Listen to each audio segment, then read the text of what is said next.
стопудово гражданский борт. Понятно. А этот, как, народу много там? Transkriptimi I kësaj bisede telefonike I publikuar nga Shërbimi Inteligjent Ukrainas është prova e parë konkrete që vërteton se avioni malajzian me 298 persona në bord është shëzuar nga separatistët rusë. Autoritetet në Kiev kanë publikuar bisedën mes dy personave, I pari në terren I identifikuar si greku, ndërsa I dyti si majori. Вообще ничего. Në këtë bisedë, majori pyet nëse janë shokët e zonës së postbllokut ata që kanë rrëzuar avionin. Rebeli në anën tjetër të telefonit konfirmon autorsinë mbi sulmin, madje ai tregon se në tokë ka rënë një avion civil, fakt ky që nuk diej më parë. Ndërkohë mes akuzash të ndërsjellta mes SBA-s, BE-s dhe Rusisë për përgjegjësinë e rrëzimit të avionit malezian, janë gjetur dhe 2 kuti të zeza.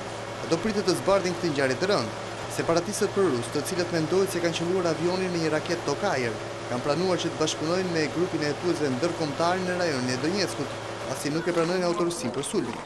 Në reagimin e tij, presidenti I Ukrainës Petro Poroshenko cilsoi sulmin ndaj avionit një akt terrorist. Ai foli fill pas deklaratës së zëvendës presidentit amerikan Joe Biden, I cili tha se ka fakte të forta se avioni është sulmuar me raketë. Ndërkohë ekspertët theksojnë se besohet se bëhet fjalë për raketa Tokajer, të njohura ndryshe si SA-11 Gadfly me rrezet mesme. Ato janë një prodhim rus dhe mund të shënjestrojnë një objekt fluturues deri në 22.000 metra. Por presidenti rus Vladimir Putin mohoi akuzat që bëjnë përgjegjëse Moskën për këtë tragjedi. Ai fajsoi Kievin zyrtar për nisjen e veprimeve ushtarake në zonë. Avioni me 298 persona në bord ishte nisur nga Olanda në drejtim të Malajzisë. Të ndodheshin 173 shtetas holandez, 27 australian, 44 malajzian përfshi këtu dhe pjesëtarët e ekuipazhit dhe 12 indonezian dhe 9 britanik.